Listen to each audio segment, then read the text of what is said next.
নমস্কার, আমরা এসো গল্প করি। কয়েক মাসের ছুটির পর আমরা আবারও হাজির হয়েছি তোমাদের সঙ্গে গল্প আড্ডা দেওয়ার জন্য। আজ শুনবেন বিভূতিভূষণ বন্দ্যোপাধ্যায়ের 3টি ভূতের গল্প একত্রে।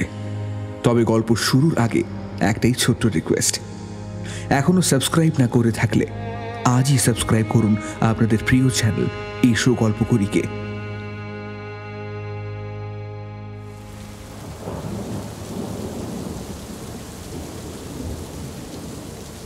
নানা রকম অদ্ভুত গল্প হচ্ছিল সেদিন আমাদের লিচুতলার আড্ডায়, কিন্তু সেসব নিতান্ত পানসে গোছের ভূতের গল্প। পাড়া গাঁয়ের বাঁশবাগানের আমবাগানের গেঁয়ো ভূত, তারপর ওই সাদা কাপড় পরে রাত্রে দাঁড়িয়ে থাকে, ও সব অনেক শোনা আছে। ওর বেশি আর কেউ কিছু বলতে পারলে না। এমন সময় শরৎ চক্রবর্তী আড্ডায় ঢুকলেন। তিনি আবগারি বিভাগে বহুদিন কাজ করে অবসর গ্রহণ করেছেন সম্প্রতি। 60-এর কাছাকাছি বয়স। তান্ত্রিক সাধনা করেন, ঠিকুজি কুষ্ঠি বিনা পয়সায় করে দেন। কোন রত্নের আংটি ধারণ করলে কার সুবিধে হবে সেটাও ঠিক করে দেন। পরের বেগার খাটতে ওর জুড়ি বড় একটা দেখা যাবে না এসব কাজে। লোক অতি সজ্জন, সকলে মানে শ্রদ্ধা করে, অনেকে তো ওর সামনে ধূমপান পর্যন্ত করে না। শরৎবাবু ঢুকে বললেন, এই যে কি হচ্ছে আজ?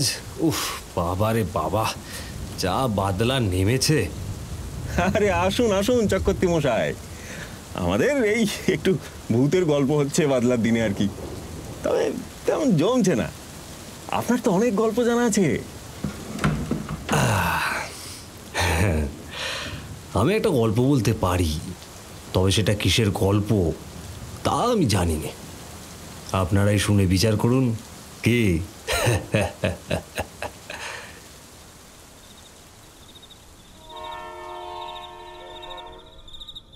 স্টেশনের ওয়েটিং রুমের ভেতর ও বাইরে কোথাও কোনো লোক ছিল না। বেহারাটাকেও ডেকে ডেকে পাওয়া গেল না। অগত্যা চায়ের আশা জলাঞ্জলি দিয়ে আমরা কয় বন্ধুতে বেশ করে রাগ টেনে ইজি চেয়ারে শুয়ে পড়লাম। মাঘের শেষ যদিও, কিন্তু শীত বাংলাদেশের পৌষের চেয়েও বেশি। রমেন বলল, ওয়ে তোমরা যা বোঝো করো, আমি কিন্তু একটা চা না হলে এখন রাত কাটতে পারবো না। এই বসো তোমরা, আমি একটু ব্যবস্থা দেখি। তারা দৌড় খোলার সঙ্গে সঙ্গেই এক ঝলক তীক্ষ্ণ শীতল পশ্চিমে বাতাস তীরের মতো ঘরের মধ্যে ঢুকতেই আমরা হাঁ হাঁ করে উঠলাম।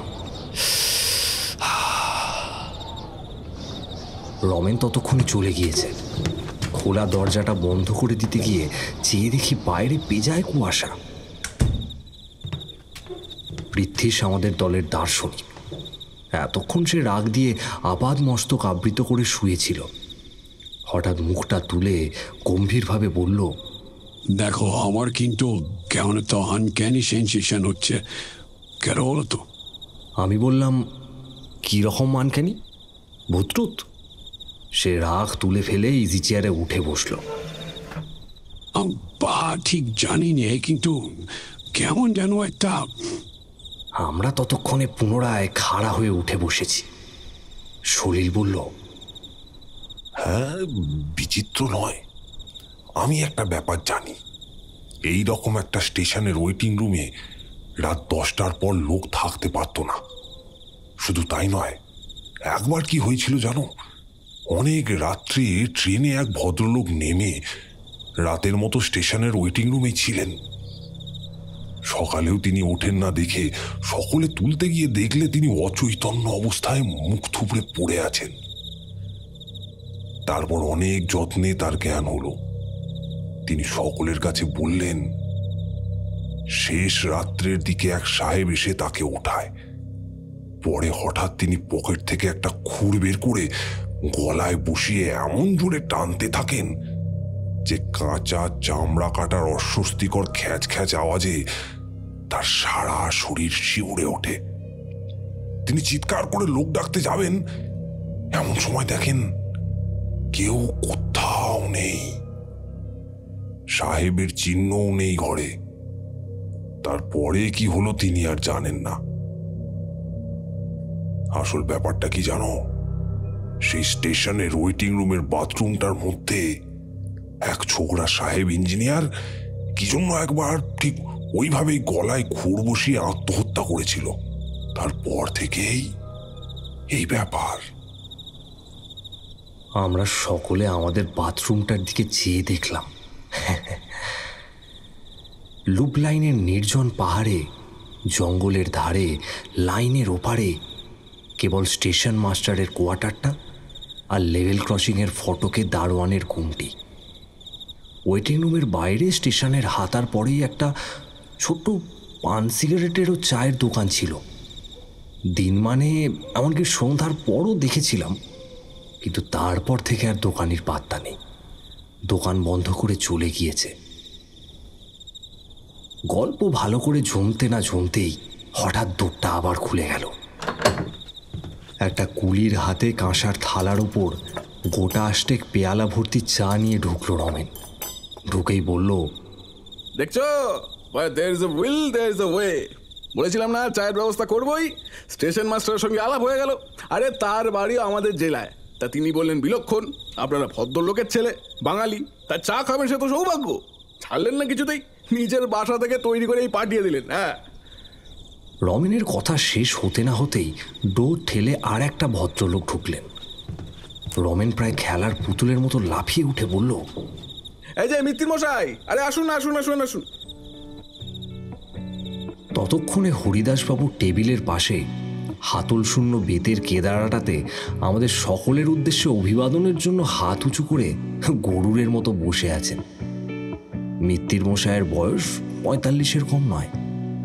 দোহারা গড়ন, কানের পাশের চুলগুলোতে বেশ পাক ধরেছে, গোপদাড়ি কামানো, পশ্চিমের আটা জলে বেশ স্বাস্থ্যবান শরীর। তা আমি তাকে জিজ্ঞাসা করলাম, আপনি এখানে কতদিন আছেন মিত্তির মশাই? আগে এই আসছে ফেব্রুয়ারিতে আমার 1.5 বছর হবে। বড় কষ্ট মশাই, মাছ তো একেবারে মেলে না, তারপর বাঙালির মুখ মোটে দেখতে পাওয়া যায় না। তাই আপনারা আজ এসেছেন শুনে খুবই আনন্দ হলো। উনি চায়ের কথা যেমন তুললেন, আমি বললাম, তা আর কি, আমার বাসা যখন নিকটেই রয়েছে তখন কি আর। যাই হোক, আপনারা কতদূর যাবেন সব? আমরা সাইকেলে দিল্লি যাব বলে বেরিয়েছি। ওপার থেকে আসছে কি না, তা এইখানে নদী পার হয়ে ভাগলপুরের পথ ধরে গিয়ে জিটি রোডে উঠব। আচ্ছা দাদা, ভাগলপুরের গাড়িটা ঠিক এখানে কটায় পাওয়া যাবে কাল সকালে? তারপর অনেক কথাবার্তা ও আমাদের ভ্রমণ সম্পর্কে অনেক কৌতূহলপূর্ণ প্রশ্ন উত্তরের পর কথাবার্তার বেগ খানিকটা মন্দীভূত হয়ে পড়ল। এদিকে কারোরই ঘুম পাচ্ছিল না। বিশেষ করে গরম চা খাবার পরেই আলস্য তন্দ্রার ভাবটা কেটে গিয়েছে একেবারে। সকলের শরীর যেন বেশ তাজা হয়ে উঠেছিল। নির্বাণোন্মুখ কথাবার্তার শিখাটাকে পুনরায় খোঁচা দিয়ে প্রদীপ্ত করার জন্য আমি হঠাৎ বলে উঠলাম, হ্যাঁ মশাই, আপনাদের এই ওয়েটিং রুমের বাথরুমে ভূত টুত নেই তো? এ প্রশ্নের পরেই সলিলের সেই অজ্ঞাত স্টেশনটির বাথরুম আর ছোকরা ইঞ্জিনিয়ার সাহেবের গল্প আবার ফিরে এলো।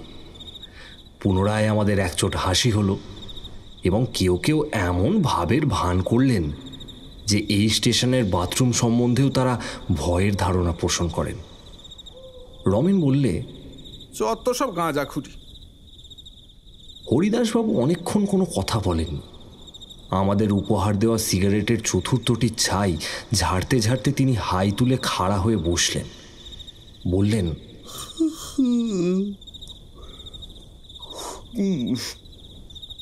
আপনারা শুনলে হয়তো হাসবেন, কিন্তু আমার নিজের জীবনের একটা ব্যক্তিগত অভিজ্ঞতার কথা এখানে তাহলে বলছি, শুনুন। অনেক দিনের কথা। আমার বয়স তখন খুব বেশি না হলেও 12-13 কম নয়। আমার কাকা ছিলেন ফরেস্ট ডিপার্টমেন্টে এবং সে সময় তিনি খুলনা মোরেলগঞ্জ আউটপোস্টে থাকতেন। তা একবার কি উপলক্ষে তা ঠিক স্মরণ হয় না, আমি আমাদের বাড়ির সকলের সঙ্গে কাকার কাছে বেড়াতে যাই। কাকা তখন ছিলেন খুলনার বাসাতে, সেইখানেই আমরা সকলে ছিলাম অনেক দিন। তাও এবার বেশি দিন থাকবার কথাবার্তা হওয়াতে আমি সেখানকার একটা স্কুলেই ভর্তি হয়ে গেলাম। আমরা পুজোর পরপরই যাই খুলনা সেবার। কয়েক মাস পড়বার পর গ্রীষ্মের ছুটি হলো প্রায় 1 মাসের উপর।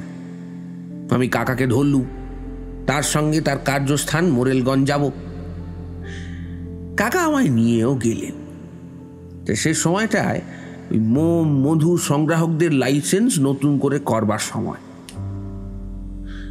কেউ ফাঁকি দিয়ে পুরনো লাইসেন্সের বলে জঙ্গলে মোম মধু সংগ্রহ করে কিনা, তাই পাহারা দেওয়ার জন্যে ফরেস্ট ডিপার্টমেন্টের বোট ও স্টিম লঞ্চ সবসময় সুন্দরবনের নদী, খাঁড়ি ও খালের মধ্যে ঘুরে ঘুরে পাহারা দিত।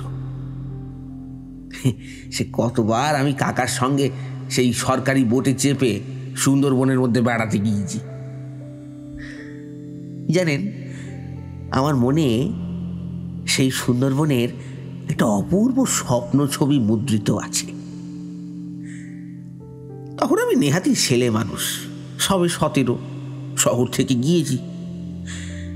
সুন্দরবনের অপূর্ব বন্য সৌন্দর্য ওই 1 মাসে প্রতিদিন আমার ক্ষুধার্ত ব্যগ্র বালক মনে যে কি আনন্দের বার্তা বয়ে আনতো, আমি তা মুখে আপনাদের বোঝাতে পারবো না।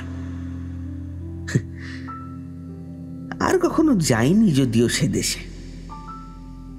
অনেক দিনের কথা হলেও এখনো মধ্যে মধ্যে সুন্দরবনের, বিশেষ করে জ্যোৎস্না ওঠা সুন্দরবনের ছবি, তারপর অপরিসর খালের মাটির জঙ্গলে ভরা ঢালু পাড়, নতুন পাতা ওঠা গাব গাছ ও বন্য গোলগুলি গাছের সারি, খাঁড়ির মুখে জোয়ারের শব্দ, আহা! যখনই মনে হয় একটা জিনিসের জন্যে বেদনায় এই বয়সেও মনটা কেমন করে ওঠে।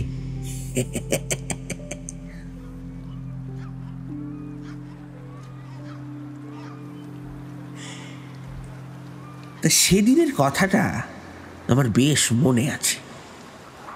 সুন্দরবনের সেই অংশটা তখন জরিপ হচ্ছিল।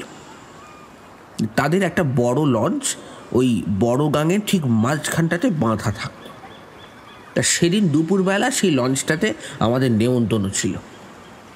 4-5 জন, আমি, একজন কানুঙ্গ আর একজন কেরানি, সবাই বাঙালি, সব শুদ্ধ ওই মোটামুটি 7-8 জন লোক ওই লঞ্চটাতে।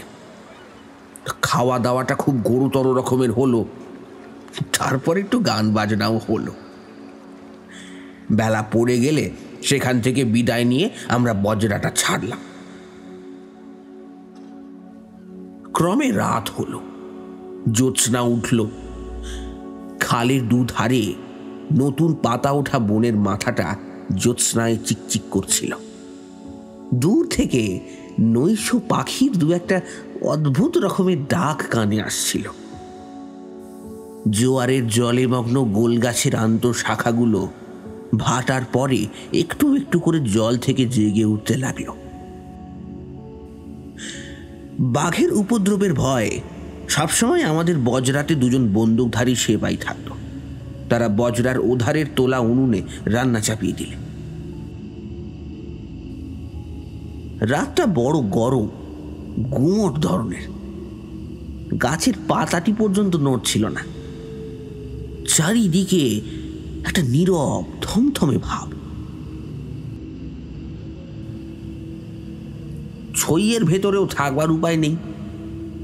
বজরার ছাদে তক্তার পাটাতনের ওপর এইসব গ্রীষ্মের রাতে শুয়ে থাকতে খুবই আরাম বটে, কিন্তু ওই অপরিসর খালের দুধারের ঘন বন থেকে বাঘ লাফিয়ে পড়ার ভয়, সেইখানে থাকবার জো ছিল না।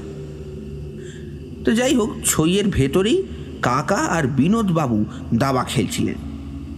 ছইয়ের গুলগুলিগুলো সব খোলা। আমি নিকটে বসে বই পড়ছি।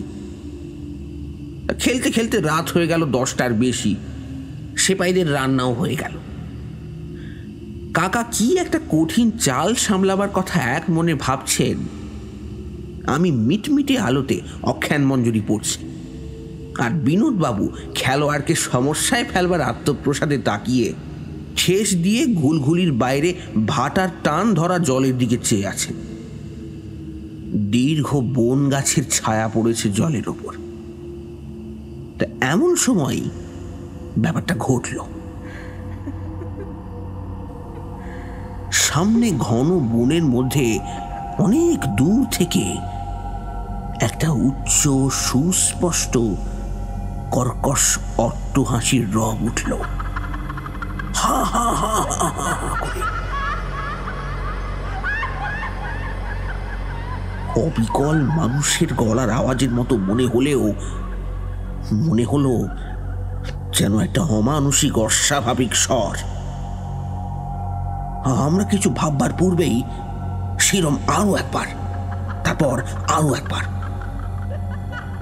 সে হাসির শব্দ এত উচ্চ ও তীক্ষ্ণ যে মনে হলো বনের গাছগুলো কেঁপে কেঁপে উঠছে,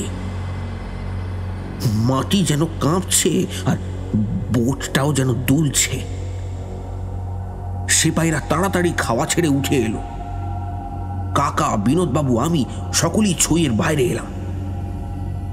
গাছপালা ছবির মতন দাঁড়িয়ে আছে, কোথাও হাওয়া নেই, পাতাটি পর্যন্ত নড়ছে না। সম্মুখের জ্যোৎস্না রাত্রের চাঁদ বন গাছের আড়ালে ঢলে পড়েছে। এমন সময় বিনোদবাবু বললেন, কি মশাই রামবাবু, মানে ব্যাপারটা কি? মাঝিরা ভারী ভয় পেয়ে গিয়েছে।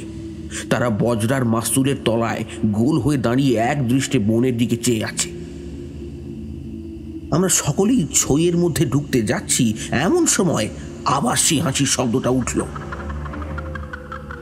শব্দটা এত ক্রূর ও মর্মস্পর্শী যে আমাদের সকলের গায়ে কাঁটা দিয়ে উঠল। মাঝিও দুই কানে হাত দিয়ে আল্লাহ আল্লাহ বলে চেঁচিয়ে উঠল। কাকা ও বিনোদবাবু ছইয়ের মধ্যে পরস্পরের মুখ চাওয়াচাবি করলেন। কাকা বললেন, কি বলুন তো মশাই, হায় না নাকি? কিন্তু তার মুখ ও গলার স্বর শুনে মনে হলো তিনি যেন কথাটা নিজেই বিশ্বাস করেন না। মাঝিরাও কোনো উত্তর দিলেন না। তারপর পরামর্শ হলো নৌকোটা সেখান থেকে সরানো যায় কিনা। কিন্তু ভাটার টান এত বেশি যে বড় গাঙের টান ঠেলে ওই অত রাত্রে কোনো মতেই অত ভারী বজরাটা উজানে নেওয়া চলে না। অবস্থা সেখানেই রাত কাটাতে হলো আমাদের। সবাই জেগে রইল, কারোর চোখে ঘুম এলো না সে রাত্রে। শেষ রাত্রে আরো একবার শুনলাম শব্দটা। বনভূমি তখন নিস্তব্ধ। চাঁদ ডুবে গিয়ে নদী, আকাশ, বন সব অন্ধকারে একাকার। আমার চোখ তখন ঘুমে ডুলে এসেছে। এমন সময় অন্ধকার ভরা গভীর বনভূমির দিক থেকে আরো একবার সে বিকট হাসির রোল উঠল। শেষ রাতের চাঁদ ডোবা অন্ধকারে সেটা এত অমানসিক, এত পৈশাচিক ঠেকলো যে তখন আমার বালক বয়স হলেও হাসিটার প্রকৃত রূপ বুঝে বুকের রক্ত যেন হিম হয়ে গেল।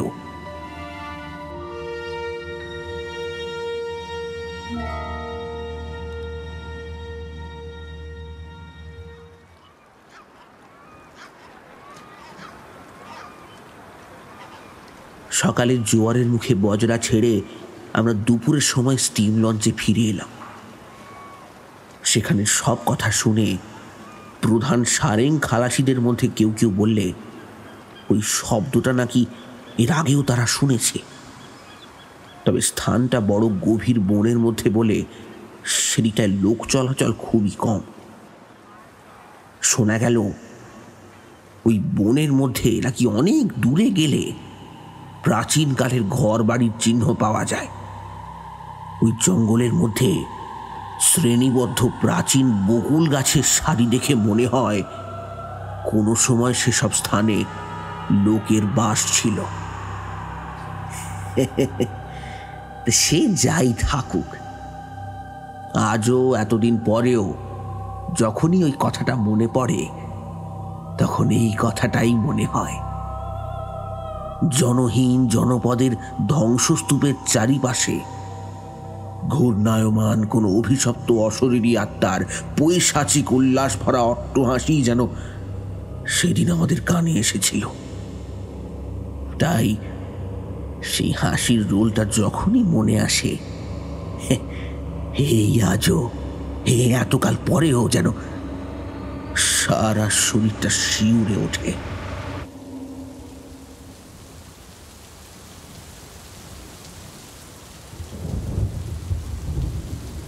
শরৎবাবুর মুখে এই গল্প শুনে আমরা সবাই অবাক হয়ে গেলাম। স্বর্গ মর্ত যেন এক সূত্রে গাঁথা হয়ে গেল সেই ঘন বর্ষার বর্ষণ মুখর মেঘের আবরণ ভেদ করে। তারপর আরও একটি গল্প শোনানোর জন্য আবেদন শুরু করলাম। বেশি জোরাজুরি অবশ্য করতে হলো না, তিনিও দেখলাম বেশ মজা পাচ্ছেন। আচ্ছা, তো এবার আর একটা গল্প বলছি, তবে এটা কিন্তু গল্প নয়, একেবারে সত্য ঘটনা।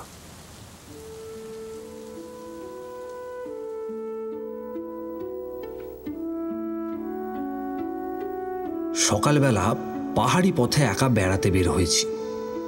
একখানা জিপ গাড়ি দেখি স্টেশন থেকে বেরিয়ে আসছে। ও বাবা, দেখলাম আমার বন্ধু প্রণববাবু গাড়ি চালাচ্ছেন। অনেক দিন দেখিনি প্রণববাবুকে, তিনি কবে এখানে এসেছেন তাও জানি না। তা আমাদের এদিকের বাজারে মালিয়া মোহান্তির বড় গোলদারি দোকান আছে, তার কাছে জিজ্ঞাসা করে জানলুম প্রণববাবু আজ 2 মাস ধরে হোমস্টেল কুঠিতে বাস করছেন। তা মিনিট 35 পরে, কারণ আমাকে পায়ে হেঁটে এই পথটা যেতে হলো তো একটু সময় লেগে গেল। আমি আর প্রণববাবু দেখা করে দুজনে বেশ জমিয়ে গল্প করলাম, চাও খেলাম। অনেকদিন পরে আমাদের দেখা সাক্ষাৎ এবং দুজনেই বেশ খুশি হয়েছিলাম এরকম হঠাৎ দেখা হওয়ায়। প্রণববাবু বললেন, আচ্ছা এখানে কিন্তু খেয়ে যাবেন। আরে না না, বাড়িতে বলে আসিনি, স্নানও তো হয়নি। আর সব ব্যবস্থা হয়ে যাচ্ছে, তাহলে থাকবেন তো? একটা খুব ভালো গল্প বলবো খেয়ে দে, ওই বুড়ো হর্তুকি তলার ছায়া বসে, কেমন? এই লাখপতিয়া, এখানে এসো তো বাবা। এই এই বাবুর বাড়ি গিয়ে একটু খবর দিয়ে আসতে হবে। আচ্ছা এখানে আপনি কদিন আছেন তো? আমি বুধবার চলে যাব। আজ দেখা হওয়াতে বড় ভালো হলো, বুঝলেন। কতদিন দেখা হবে না আবার কে জানে। অথচ দেখুন আমরা তো কলকাতাতেই থাকি, ঠিকানা না জানাতেই। মাংস খান তো? হ্যাঁ, খুব। নিষিদ্ধ পক্ষীর? ও খাই। বাহ, বেশ বেশ বেশ। মধ্যাহ্ন ভোজন বেশ ভালোই হলো। এরপর আমরা সেই হর্তুকি তলায় গিয়ে বসলাম। সামনে পশ্চিম দিকের নদীটার ওপারে শৈলশ্রেণীর ঝিরঝির বাতাস বইছে নদীর দিক থেকে। একদল সাদা বক পাহাড় শ্রেণীকে পিছনে ফেলে মেঘের তলা দিয়ে উড়ে আসছে এদিকে। প্রণববাবু বললেন, আপনি আমার জীবনের কথা কিছু কিছু সকালবেলা শুনেছেন, তো এখন একটি অসাধারণ ঘটনার কথা বলবো আপনাকে। এ আমার নিজের চোখে দেখা বলেই আপনার কাছে বলবার ইচ্ছেটা বড় প্রবল হচ্ছে। আপনি বোধহয় জানেন আমার বাবা ও কাকা যুগান্ডায় রেলপথ তৈরির সময় থেকে উদ্দেশ্যে ছিলেন। আমার এক কাকা বেলজিয়ান কঙ্গোতে কমলা লেবুর আবাদ করতেন। আমার বাবার অনেক আগে থেকেই তিনি সে দেশে আছেন। তার 4-5টি ছেলে বিগ গেম হান্টার, লোহার মতন শরীর, অনর্গল সোহালি ভাষা বলে যেতে পারে সে দেশের নেটিভদের মতোই। এসব কথা গল্পের মতো শোনাচ্ছে নাকি, কিন্তু ঘর বলা লোকের কাছে হয়তো এসব যতই গল্প বলে মনে হোক, আমরা জানি বাংলাদেশের লোক কত দূরে দূরে ছড়িয়ে আছে। পৈতৃক বাসভূমি বলাগড়ের কাছে শিমুলিয়া। 10 বছর বয়সে আমি প্রথম নাইরোবি যাই। ভিক্টোরিয়া নায়াঞ্জা হ্রদের তীরবর্তী কাম্পালা নামক ছোট্ট শহরে সীতানাথ বন্দ্যোপাধ্যায় বলে একজন ভদ্রলোক স্কুল মাস্টারি করতেন সেই সময়। আমাদের পরিবারের সঙ্গে তার খুব ঘনিষ্ঠতা ছিল। সে সময় তিনি বিবাহ করেননি। ছুটি ছাটাতে নাইরোবিতে আমাদের বাসায় এসে বসতেন। তিনি দিন কতক আমায় ইংরেজি পড়াবার ভারও নিয়েছিলেন। সে সময় ওদেশে জিনিসপত্র খুবই সস্তা ছিল। মাংস, তারপর ধরুন দুধ, মাখন, কফি যথেষ্ট পাওয়া যেত। সমগ্র নাইরোবিতে 3 ঘর বাঙালি পরিবার ছিল। সকলেই উগান্ডা রেলপথের কর্মচারী, আর একজন ছিল খ্রিস্টান। ধর্মপ্রচার করবার কাজে কি এক মিশন কর্তৃক প্রেরিত। মাঝে মাঝে নাইরোবিতে থাকতো, মাঝে মাঝে দূর পল্লী অঞ্চলে চলে যেত। প্রায় 15 বছর একাধিক ক্রমে নাইরোবিতে ছিলাম বাবা মায়ের সঙ্গে। ওখানকার জীবন খুব ভালোই কেটেছিল। জীবনযাত্রা ছিল সম্পূর্ণ নিরুদ্বেগ। জিনিসপত্র ছিল সস্তা। কত নতুন স্বপ্ন দেখেছি তখন অল্প বয়সে। একবার আমার খুড়তুতো ভাই অতুল এসে বেলজিয়ান কঙ্গোর জীবনের এক অপূর্ব ছবি আমার চোখের সামনে ধরলে। সেই আমার তরুণ বয়সে। বাবাকে বললাম, কাকার কমলা লেবুর আবাদে গিয়ে কাজ করব, হাতি সিংহ শিকার করব, তারপর গল্পের বইয়ের নায়কের মতো দুর্দান্ত অ্যাডভেঞ্চার পূর্ণ মুক্ত জীবনানন্দ আস্বাদ করব। তখন আপনার বয়স কত? ওই ধরুন 17 বছর। লেখাপড়া? কামপালার সেই মাস্টার সীতানাথ বাণুজ্যে ইংরেজি পড়াতেন, আর স্টেশন মাস্টার ডসন সাহেবের মেমের কাছে অঙ্ক কষতাম। আমায় বড় ভালোবাসতেন ওই ডসন সাহেবের স্ত্রী। তার এক ছেলে ছিল প্রায় আমারই বয়সী। একটা এয়ার গান নিয়ে তার সঙ্গে খেলা করতাম। শিকারের ঝোঁক ছিল আমাদের দুজনেরই। নাইরোবির বাইরে তখন বিস্তীর্ণ প্রান্তরে কন্টক ও সিমোসা গাছের বনে জিব্রা, সিংহ, জিরাফ, উট পাখির দল বিচরণ করত, এখনো করে। আমরা কতবার সেই সব অঞ্চলে যেতাম বন্যজন্তু শিকারের জন্য। একবার একদল সিংহের সামনে পড়েছিলাম। তার মধ্যে এক গর্ভবতী সিংহও ছিল।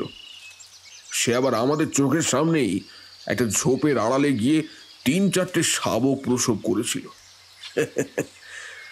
এই সবই করেছি। সুতরাং লেখাপড়া সেখানে খুব একটা হয়নি। আচ্ছা, আপনি কোথায় পড়াশোনা করে ডাক্তার হয়েছিলেন? ডাক্তারি সে তো অনেক পরে। কলকাতায় এসে ডাক্তারি পড়ি। আচ্ছা, তো কলকাতা কত বছর বয়সে এলেন? 25 বছর বয়সে। অত বছর বয়সে ডাক্তারি পড়লেন? পাশ করেছিলেন? হোমিওপ্যাথিক কলেজে পড়ি। মাত্র 3 বছরের কোর্স ছিল তখন। তাতেই যথেষ্ট রোজগার করেছি, বা এখনো করছি। বলতে হবে ভাগ্যটা ভালো আপনার। আমি প্রথম প্র্যাকটিস করি ডার এস সালামে, তারপর মোম্বাসায়, ওখান থেকে বম্বে, বম্বে থেকে এলাম কলকাতায়। পয়সা যা কিছু বেশি রোজগার করি সবই ওই ডার এস সালামে। ইচ্ছে ছিল আবার সেখানে যাই, কিন্তু সেখানে আর সুবিধে হবে না। ম্যালন গভর্নমেন্টের আওতায় ও উৎসাহে যে অবস্থার সৃষ্টি হয়েছে তাতে ভারতবাসীদের হয়তো সেখানে আর সুবিধে হবে না। ওরাই বেশি ডাকতো। কারা? ওই আফ্রিকানরা। ওদের মধ্যে অনেকেই ভারতীয় মেয়ে বিয়ে করেছিল সেই সময়। অনেক মেয়ে ভারতীয় স্বামী গ্রহণ করেছিল। আস্তে আস্তে উভয় সমাজে এই প্রথাটা চালু হচ্ছিল।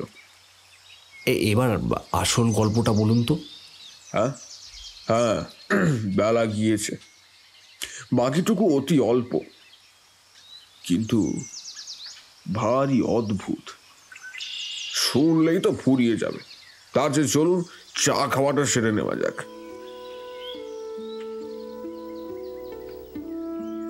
চা খাওয়া মিটল। ও বেলাও যাতে আমি থাকি সেই জন্য প্রণববাবু তার স্ত্রী পিড়াপিড়ি করতে লাগলেন। এবেলা নাকি ভালো করে খাওয়ানো হলো না, আমার খাওয়ার নাকি খুবই কষ্ট হলো। তারপর সন্ধ্যায় আধো জ্যোৎস্না আধো অন্ধকারের মধ্যে প্রণববাবু আবার গল্প শুরু করলেন। হ্যাঁ, এইবার যে কথাটা বলবো সেটা ভালো করে বুঝতে হলে আমার মামা বাড়ির ইতিহাস আপনার কিছু জানা দরকার।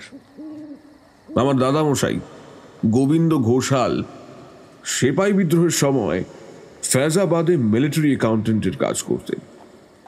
তাঁর আবার ছিল 2 বিবাহ। আমার দিদিমাকে তিনি যখন বিবাহ করেন তখন তার বড় ছেলের বয়স 30 বছর। আমার মা হলো তার শেষ বয়সের সন্তান। কিন্তু আশ্চর্যের বিষয় এই যে আমার সেই দিদিমা সধবা অবস্থাতেই দেহত্যাগ করেন। আমার মাকে মানুষ করে বামা বলে আমার মামার বাড়ির এক পুরনো ঝি।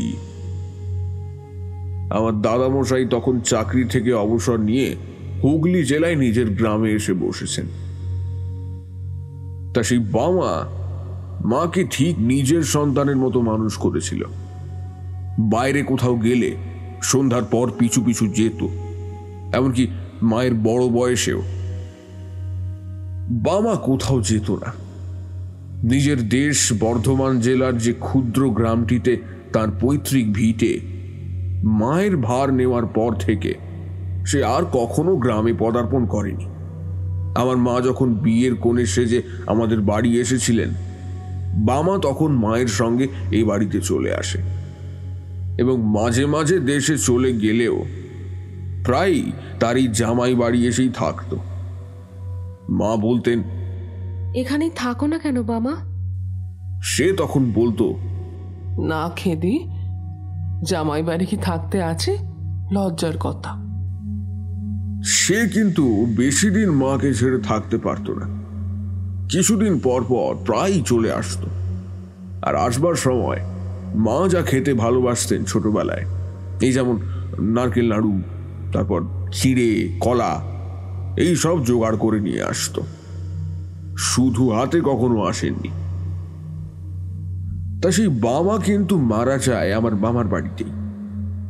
হঠাৎ কি এক অসুখ হয়, মায়ের সঙ্গে আর দেখা হয়নি। মায়ের সেই জন্য খুব দুঃখ হয়েছিল।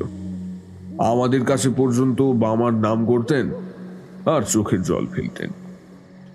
আপনি বামাকে দেখেছিলেন? না, আমি দেখিনি, আমার দাদা দেখেছিলেন। তখন দাদার 6-7 বছর বয়স হবে। তারপর কর্ম উপলক্ষে বাবা মা যুগান্ডা চলে গেলেন এবং সে দেশেই বাস করতে লাগলেন। আমরাও ক্রমে গেলাম সেই দেশে। বাবার চাকরির উন্নতি হলো। আমার এক বোনের বিয়ে হলো মোম্বাসায়। সেখানে হুগলি জেলার বন্দিপুরের রামতরণ চক্রবর্তী শিপিং কোম্পানির অফিসে চাকরি করতেন। তার বড় ছেলে শিবনাথ আমার ভগ্নিপতি। পরের বৎসর আমার মা মারা গেলেন। আমার বোনের বিয়ের আগে থেকেই তিনি হৃদরোগে কষ্ট পাচ্ছিলেন। একদিন সন্ধ্যার পর আমাদের সঙ্গে গল্প করতে করতে বললেন, শরীরটা কেমন করছে। তারপর ঘরের মধ্যে গিয়ে বিছানায় শুয়ে পড়লেন। ডাক্তার আসবার আগেই মা মারা গেলেন। এইবার আসল কথাটা এসে গিয়েছে। মা তো চলে গেলেন সন্ধ্যার সময়। অনেক লোকজন জোগাড় হলো। যে কটি বাঙালি পরিবার নাইরোবিতে সে সময় থাকতো, তাদের সকলের বাড়ি থেকেই মেয়েরা ও পুরুষেরা এলেন খবর পেয়ে আমাদের বাড়ি। রাত 11টার পর আমরা শ্মশানে মৃতদেহ নিয়ে গেলাম। নাইরোবির বাইরে, শহর থেকে প্রায় 1 ক্রোশ দূরে, অপেক্ষাকৃত নিচু জায়গায় নদীর ধারে শ্মশান। স্থানটা বড় নির্জন ও ঘাস জঙ্গলে ভরা। রাত্রে এইসব স্থানে সিংহের ভয় ছিল খুব বেশি। সিংহের উপদ্রবে রাতে কেউ বড় একটা মড়া নিয়ে যেতে সাহস করত না ওই শ্মশানে। আমাদের সঙ্গে অনেক লোক ছিল। আলো জেলে ও বন্দুক নিয়ে আমাদের দল মৃতদেহ শ্মশানে নিয়ে গেল। এরপর মৃতদেহ চিতায় চড়ানো হয়েছে। দাদা মুখাগ্নি করলেন। আমরা সবাই অদূরে বসেছিলাম। এমন সময় আমার ছোট ভাই দেবু আঙুল দিয়ে দেখিয়ে বললে, ওই দেখো, ও কে দাদা? আমি চেয়ে দেখলাম শ্মশানের দক্ষিণ দিকের একটা গাছতলায় একজন ভারতীয় বৃদ্ধা মহিলা চুপ করে এক দৃষ্টে চিতাটার দিকে চেয়ে আছে। পরনে তার একটা আধময়লা থান কাপড়। বাবা সেদিকে চেয়ে বলে উঠলেন, উমা, সর্বনাশ, ও যে বামাজি। দাদা বললেন, হ্যাঁ হ্যাঁ বাবা, বামা দিদিমার মতোই দেখতে বটে। বাবা বললেন, সে কি রে, তোর মনে আছে? হ্যাঁ বাবা, মানে একটু একটু মনে পড়ে। আমরা সবাই অবাক হয়ে সেদিকে চেয়ে রইলাম। সত্যি এই গভীর রাতে এই দুর্গম সাপদ সংকুল শ্মশান ভূমিতে কোনো বাঙালি মেয়ের আসবার কথা কেউ কল্পনাও করতে পারে না। আমরা কেউ তাকে চিনিও না, কেবল চেনেন বাবা এবং সামান্য কিছু চেনে দাদা। তাদের সাক্ষ্য সেখানে সেদিন গভীর এক তত্ত্বের অবতারণা করলে। কোথায় বা চিতা, কার বা মৃতদেহ, মৃত্যুই বা কার? বৃক্ষতলে উপবিষ্ট নারী মূর্তি কিন্তু আমাদের দিকে লক্ষ্য করেনি। সে সম্পূর্ণ নিষ্পৃহ উদাসীন ভাবে এক দৃষ্টে জ্বলন্ত চিতাটার দিকে চেয়েই বসেছিল। আমি এখনো সেই ছবি দেখছি চোখের সামনে। চিরকাল, বুঝলেন, চিরকাল থাকবে সেই ছবি আমার মনের পটে।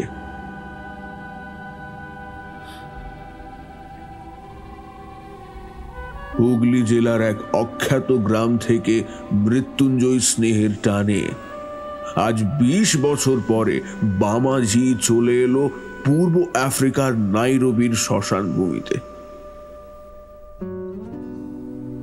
বেশিক্ষণ আমরা দেখতে পাইনি। সব শুদ্ধ বোধ হয় ওই মিনিট 5-6 হবে বামাজিকে আমরা দেখতে পেয়েছিলাম সবাই মিলে।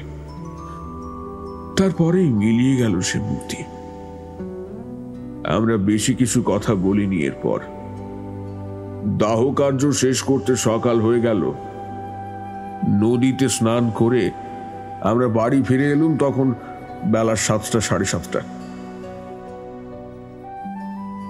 এর 10 দিন পরে ওই নদীর তীরেই আমার মায়ের 10 পিণ্ড দেওয়া হয়। মন্ত্রোচ্চারণ করেছিলেন রেল অফিসের অবিনাশ গাঙ্গুলি।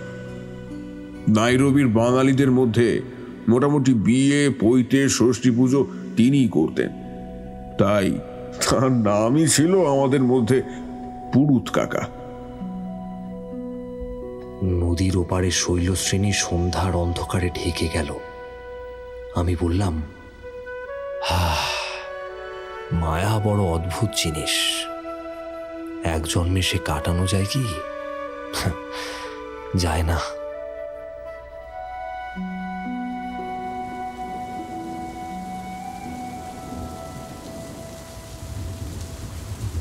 শরৎ চক্রবর্তী চুপ করলেন। মনে হলো তার চোখে যেন জল চকচক করছে। আমি বললাম, বৃষ্টিটা তো ছাড়ার নামগন্ধ নেই দেখছি। চক্রবর্তী বাবু, আরো একটা হবে নাকি? এই বলেই আমি সকলের দিকে দেখলাম, আর সবাই একসঙ্গে বলে উঠল, তা এই গল্পটা আমার এক বন্ধুর মুখে শোনা। আমার বন্ধুটি অনেক দেশ বেরিয়েছেন, লোক হিসাবে একেবারে অমায়িক, কিন্তু রসিক আবার শিক্ষিত। কলকাতাতেই থাকেন। যখন তার সঙ্গে আমার প্রথম দেখা হয় তখন গল্পে গল্পে অনেক সময় সারা রাত কেটে যেত। জানো কি, প্রকৃতপক্ষে ঠিক মনের মতো লোক পাওয়া বড়ই দুষ্কর। অনেক কষ্টে এইরকম একজন লোক মেলে। অধিকাংশ লোকের সঙ্গেই আমাদের আলাপ হয়, সে সম্পূর্ণ মৌখিক। তাদের সঙ্গে আমাদের হয়তো ব্যক্তিগত অভ্যাসে, চরিত্রে, মতে, ধর্মবিশ্বাসে, বিদ্যায় যথেষ্ট তফাৎ থাকে। কিন্তু একই অফিসে কি কলেজে কি কোর্টে একই সঙ্গে কাজ করতে হয়, দুবেলা দেখা হয়, দাদা কিংবা মামা বলে সম্বোধন করতে হয়, কিন্তু ওই পর্যন্তই। মন সাই দিয়ে বলে না যে তার সঙ্গে দুবেলা দেখা হলে গল্প করে বাঁচি। কোনো নিরালা বাদলার দিনে অফিসের হরিপদদার সঙ্গ খুব কাম্য বলে মনে হবে না তোমাদের। তা আমার বন্ধুর নাম থাক, নামের কি দরকার? আবার তাকে লোকে বিরক্ত করবে। কৌতূহলী লোকের সংখ্যা সর্বত্রই বেশি। কোনো কাজ নেই, গিয়ে আনন্দ করবে আর বক বক করে বকাবে। তিনি একজন শিক্ষিত ব্যক্তি এবং একজন বৈজ্ঞানিক প্রতিষ্ঠানের কর্মী। হাতে টাকা পয়সা, কলকাতায় বাড়ি দুটোই আছে। বাড়ির গ্যারেজে মোটর গাড়ি থাকবার অন্য কোনো বাধা ছিল না, কিন্তু আমার বন্ধুটা বড়ই আড়ম্বর এবং বিলাসিতা পর্যন্ত করে না। যাক, ভূমিকা এই পর্যন্তই থাক। সেদিন খুব বর্ষার দিন ছিল। একা বাড়ি বসে বসে ভালো লাগলো না। একখানা ট্রেন ধরে কলকাতায় পৌঁছলাম। ভীষণ বর্ষায় ট্রাম বন্ধ, বাস ওই কঞ্চিত দু একটা চলছে। জল ভেঙে হেঁটে বন্ধুর বাড়ি গিয়ে পৌঁছলাম। আমার বন্ধু আমাকে দেখে অত্যন্ত খুশি হলেন বলাই বাহুল্য। তখনই গরম চা আর খাবারের ব্যবস্থা হলো। ঘরে স্টোভ তো আছে, চলুন দোতলার ঘরে চলুন। এই বৃষ্টিতে আর কেউ আসবে বলে তো মনে হচ্ছে না। ডিম আছে, আলুও আছে, খিচুড়ি চড়ি দিই নাকি? চমৎকার চমৎকার। বেশ, একটু মাছ দেখতে পাঠাবো রঘুয়াকে? না না, তার কোনো দরকার নেই, আমাদের ওতেই হয়ে যাবে, কি বলো? বেশ, তাহলে চলুন ওপরের ঘরে চলুন। রাতে তাহলে এখানে খাবেন এবং থাকছেন। নইলে আর যাচ্ছি কোথায়? যেতে চাইলেও যেতে দেওয়া হবে না।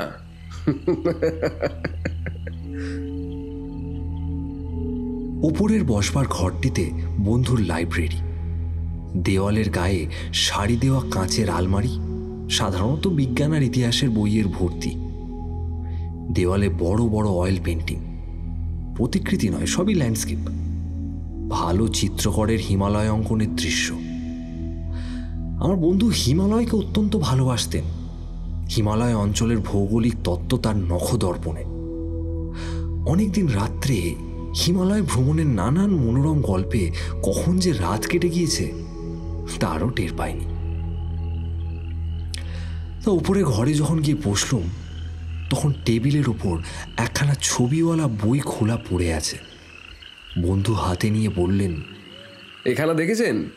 হিমালয়ান জার্নাল, শেন হেডিনের ভ্রমণ বৃত্তান্ত বেরিয়েছে। কোথাকার? কাশ্মীর। আহা, এমন শৌখিন স্থানে শেন হেডিন বেড়াতেন বলে জানতুম না তো। কোথায় তাকলা মাকান, কোথায় কারাকোরাম, এইসব দূর দুর্গম স্থান ছেড়ে তিনি কিনা চমৎকার দৃশ্যের বর্ণনা করেছেন লেখাটায়। সত্যি দেখবার চোখ ছিল ভদ্রলোকের, যা সকলের থাকে না। তারপর আমাদের গল্প আরম্ভ হলো, প্রধানত কাশ্মীর নিয়ে। কাশ্মীর আমার বন্ধুটির জীবনের একটি তীর্থক্ষেত্র।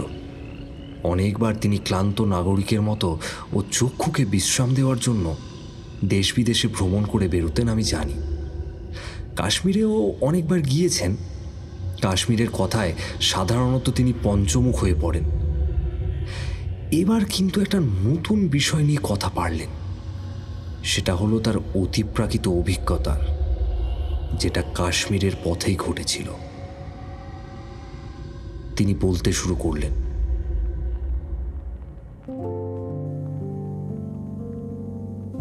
সেবার পুজোর পরে আমার বাল্য সুহৃদ রতিকান্ত মৈত্রের সঙ্গে পরামর্শ করে তারই মোটরে দুজনে কাশ্মীর যাত্রা করা গেল। রতিকান্ত প্রতি বছরই নিজের মোটর নিয়ে গ্র্যান্ড ট্রাঙ্ক রোড ধরে কোথাও না কোথাও যাবে।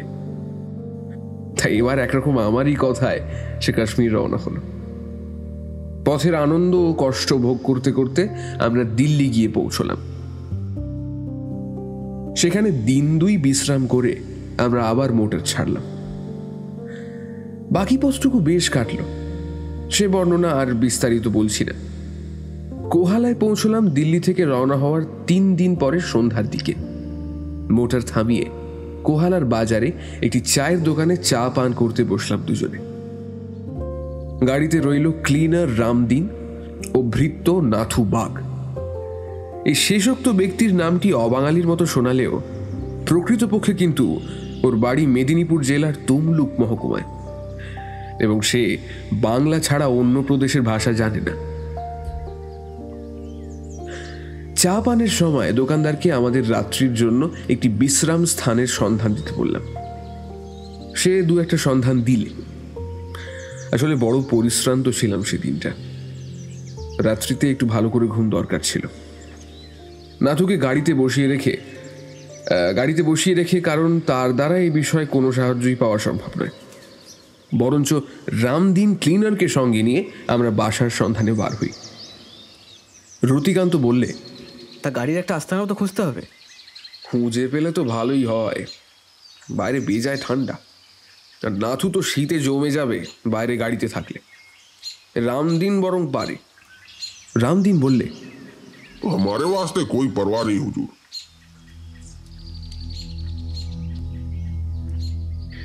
কিন্তু বাসা কোথাও পাওয়া গেল না। কোহালা বড় জায়গা নয়, বাজারের সরাইগুলো পর্যন্ত পাঞ্জাবি ড্রাইভারের ভিড়ে পরিপূর্ণ। একখানা দোকানের পেছন দিকে একটা ঘর আছে বটে, দোকানদার দেখালে, কিন্তু সে ঘর এত অপরিষ্কার ও আলো বাতাসহীন, সে ঘরে রাত্রি কাটানো আমাদের পক্ষে অসম্ভব। তাছাড়া সে ঘরে বিশ্রাম করতে গেলে মোটর বাইরে পড়ে থাকে। রামদিন মুখে বলেছে বলেই তো আর তাকে এই হিমবর্ষী রাতে বাইরে শুইয়ে রাখা যায় না। রতিকান্ত বললে, এখন উপায়? আমি এর আর কি উপায় বলি। পরামর্শ করা গেল সেই চায়ের দোকানের কাছে আবার যেতে হবে, তাকে গিয়ে এমন ভাবে ধরতে হবে যেন এই পার্বত্য দেশে সেই আমাদের রক্ষক এবং অভিভাবক। শুধুমাত্র তারই মুখ চেয়ে আমরা বাড়ি থেকে এই 2000 মাইল রাস্তা অতিক্রম করে এসেছি।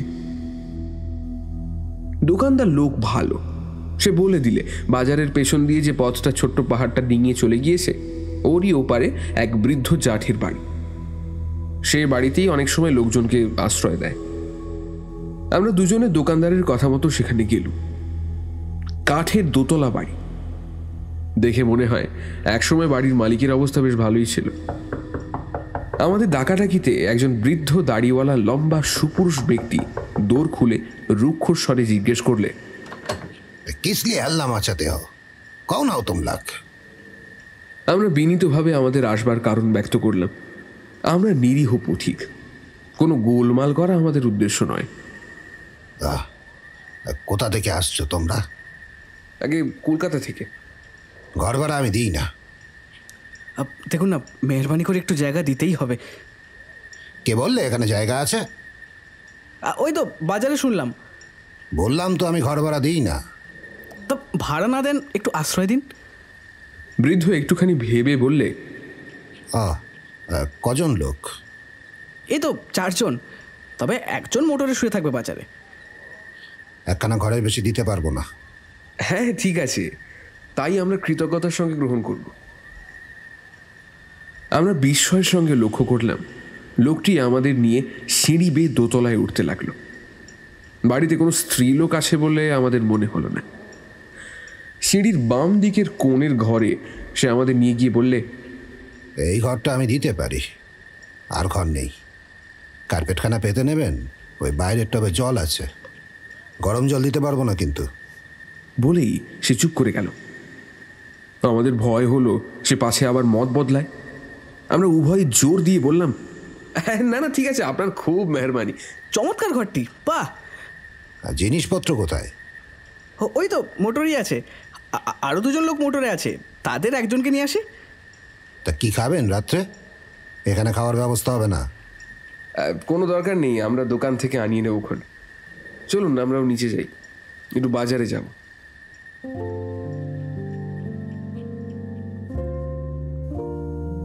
আধ ঘন্টা পরে আমরা আবার এসে বিছানাপত্র পেতে নিলাম। রামদিন মোটরেই রইল। রতিকান্ত অত্যন্ত ক্লান্ত ছিল। তারই অনুরোধে আমি আলো নিভিয়ে দিয়ে ওর শোবার ব্যবস্থা করে দিলাম। তারপর আমি নিজে এসে বারান্দায় দাঁড়ালাম। বাজারের রাস্তার সামনে ছোট পাহাড়ের মাথা ডিঙিয়ে যে উপত্যকা নেমেছে, তারই এপারে এই ছোট্ট দোতলা কাঠের বাড়িটি। অল্প অল্প জ্যোৎস্না উঠেছে। সামনে নিম্নভূমি, অর্থাৎ উপত্যকার বেঁটে ওক, চেনার, সরল গাছের ফাঁকে ফাঁকে জ্যোৎস্নার কি অপূর্ব শোভা। বাতাস বেশ শীতল। আমার যেন চোখে ঘুমই আসছে না। এই সুন্দর বনাবৃত উপত্যকার শান্ত কুটিরখানি সারাটা রাত্রি জেগে ভোগ করি, এই যেন আমার মনের গূঢ় বাণী।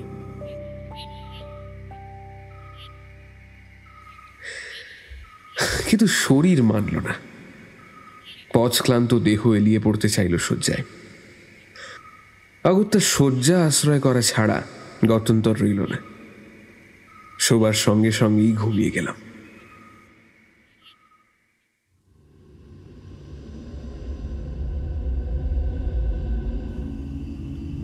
অনেক রাত্রে আমার ঘুম ভেঙে গেল। আমি জেগে উঠে বিছানার ওপর বসলাম। কি একটা শব্দ যেন আমি ঘুমের ঘোরে শুনেছি, তাতেই ঘুমটা ভেঙেছে। শব্দটা তখন হচ্ছে। আমি বাইরে বারান্দায় গিয়ে দাঁড়ালাম। বাইরে গিয়ে দাঁড়াবার সঙ্গে সঙ্গেই আমার চোখ গিয়ে পড়ল নিচের উপত্যকার বনভূমির দিকে। এমন একটি দৃশ্য আমার চোখে পড়ল যে আমি পাথরের পুতুলের মতো আড়ষ্ট হয়ে গেলাম। চাঁদ হেলে পড়েছে পশ্চিম আকাশে। তারই সুস্পষ্ট আলোতে দেখি একটি নারী মূর্তি আমার সামনে কি একটা গাছের ডালে দোলনা বেঁধে দোল খাচ্ছে। ভালো করে চেয়ে দেখলাম, হ্যাঁ, নারী বটে। সুন্দরী নারী, 22-23 মধ্যে বয়স।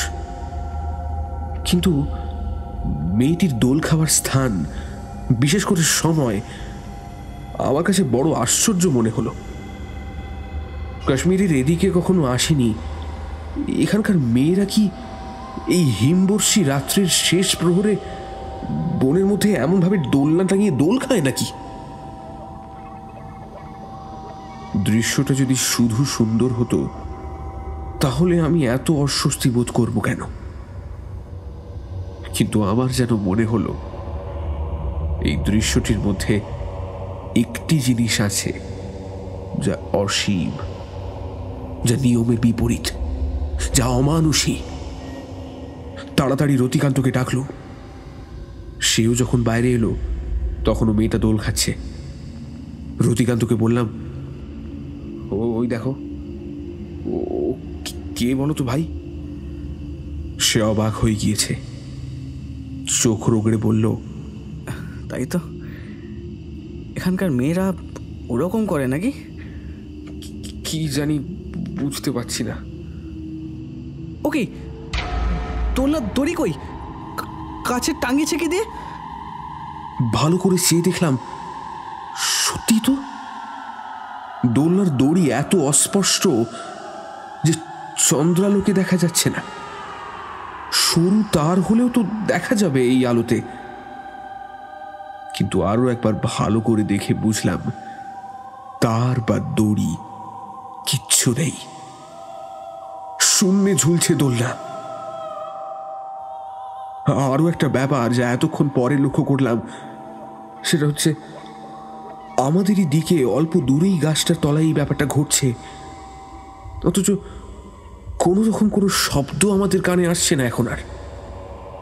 সব শুধু মিলিয়ে যেন একটা ছবি। রতিকান্ত বললে, ভাই, বাড়িওয়ালাকে ডাকবো? হ্যাঁ, তাই ডাকো। আবার এরই না কেউ হয়, তাহলে আবার হয়তো চটে যাবে। দূরবাবু, তুমি ডাকো তো, যা হয় হবে। কথা বলতে বলতে একটু অন্যমনস্কই হয়ে পড়েছিলাম দুজনে। বোধহয় কয়েক সেকেন্ড পরক্ষণের সামনের দিকে চেয়ে দেখি কোথায় সেই দোদুল্যমান তরুণী নারী মূর্তি। কিছুই নেই গাছের তলায়। ওই তো সেই বাঁকা ডালটা, জ্যোৎস্নায় অস্পষ্ট হয়ে ফুটে উঠেছে গাছটার শুভ্র কাণ্ড। পাশের বেঁটে ওক গাছটা তেমনই দেখা যাচ্ছে, কিন্তু কেউ কোথাও নেই। সে গাছের তলা একদম ফাঁকা। রতিকান্ত বললে, আরে ওকে কোথায় গেল? হ্যাঁ হ্যাঁ, তাই তাই তো। এই আশেপাশে নেই তো? ওই কয়েকটা সেকেন্ডের মধ্যে কেউ পালাতে পারে না। আমাদের দু চোখ এড়িয়ে সেই জ্যোৎস্নালোকিত উপত্যকা থেকে আর যাওয়ার কোনো রাস্তা নেই, একমাত্র ওই বাজার যাওয়ার পায়ে চলা পথটা ছাড়া। পেছনে তো উঁচু পাহাড়টা, আর বনের নিচে আগাছার জঙ্গল নেই বাংলাদেশের মতো। বেশ পরিষ্কার তলা দেখা যাচ্ছে জ্যোৎস্নায়। আমাদের চোখ এড়িয়ে এত অল্প সময়ের মধ্যে সম্ভব নয় কোথাও লুকোনো। রতিকান্ত বললে, ব্যাপার কি? তাই তো আমিও ভাবছি। এ তো দেখছি একেবারে ম্যাজিক। হ্যাঁ, সেইরকমটাই তো মনে হচ্ছে। কি করা যাবে এখন? আর কি, শোয়া আর ঘুমোনো। আসো, এখানে আর দাঁড়িয়ে কাজ নেই, চলো ঘুমোতে যাই।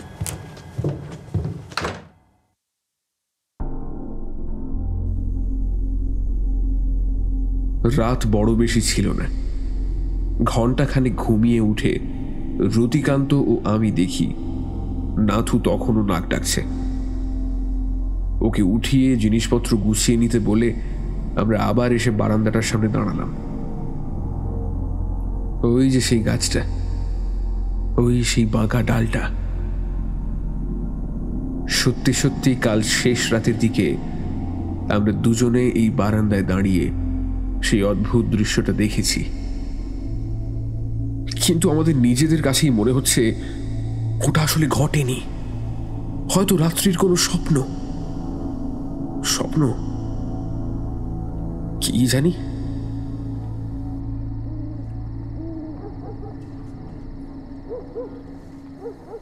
সেই বাড়িওয়ালা বৃদ্ধের নিকট বিদায় নিয়ে আমরা মোটরের পাশে এসে দাঁড়ালাম। আমাদের সেই দোকানি বন্ধু চেরা সরল কাঠের ডাল উনুনে দিয়ে আগুন জ্বালানোর চেষ্টা করছিল। আমাদের দেখে বললে, কি বাবু, জব্বর ঘুম হয়েছিল নাকি? হ্যাঁ। মানে কোনো বিপদ আপদ ঘটেনি তো?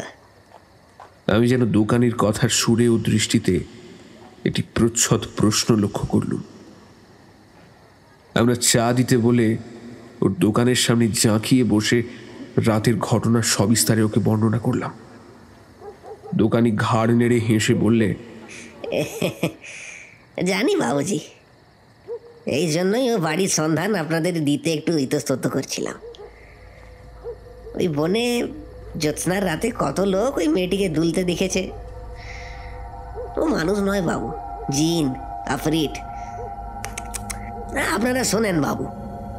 বলে হাত নেড়ে যেন সব জিনিসটাকে ঝেড়ে ফেলে দিয়ে বলল, আপনারা আজই কোহালা ছেড়ে চলে যান বাবু। আমি জানি যারা ওই খুবসুরত জিন হুরির মোহে পড়ে কাঠের ঘর ভাড়া নিয়ে দিনের পর দিন থেকে গিয়েছে, শেষকালে তাদের মাথা খারাপ হয়ে গিয়েছে বাবু। একবার একটা আত্মহত্যাও ঘটেছিল। বেশি দিন থাকলে বিপদে পড়ে যাবেন বাবু। তো বাড়িওয়ালা বুড়া ওই জন্যই বাড়ি ভাড়া দিতে চায় না। আমরা বললাম, তোমরা তো স্থানীয় লোক, তোমরাও দেখতে পাও? রোজ কি জিন আফরিদদের নজরে পড়ে বাবু? 2 মাস হয়তো কিচ্ছু হলো না, একদিন হয়ে গেল। কানুন কিছু নেই, তবে কানুনের মধ্যে এই চাঁদনি রাত হওয়া চাই, আর রাতের শেষ প্রহর হওয়া চাই। তাই তো এখানকার লোক সাঁঝ জ্বালার পর ওই পথে বড় একটা যাতায়াত করে না।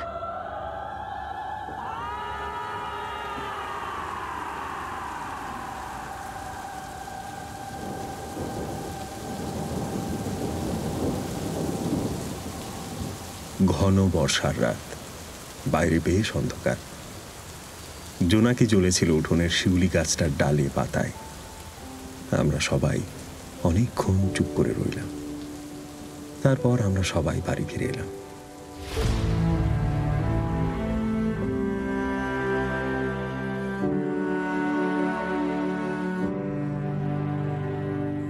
কেমন লাগলো এই গল্পটি? ভালো লাগলে অবশ্যই লাইক করো, আর প্লিজ এখনো সাবস্ক্রাইব না করে থাকলে অবশ্যই সাবস্ক্রাইব করে দাও। দেখা হবে সামনের সপ্তাহের সোমবার ঠিক রাত 10:30টায়। ততক্ষণ পর্যন্ত শুভরাত্রি। ভালো থাকবেন এবং ভালো রাখবেন। এসো গল্প করি, এসো গল্প করি, এসো গল্প করি। স্মৃতিগুলো যাচ্ছে পুড়ে, বুঝে রাতের ছবিটা। কিছু কথা থাকুক পরে, লেখা হবে কবিতা। রাত জাগা চোখ নিশ্চুপ দেয়া, তাতেই পৃথিবী গড়ি। এসো গল্প করি, এসো গল্প করি।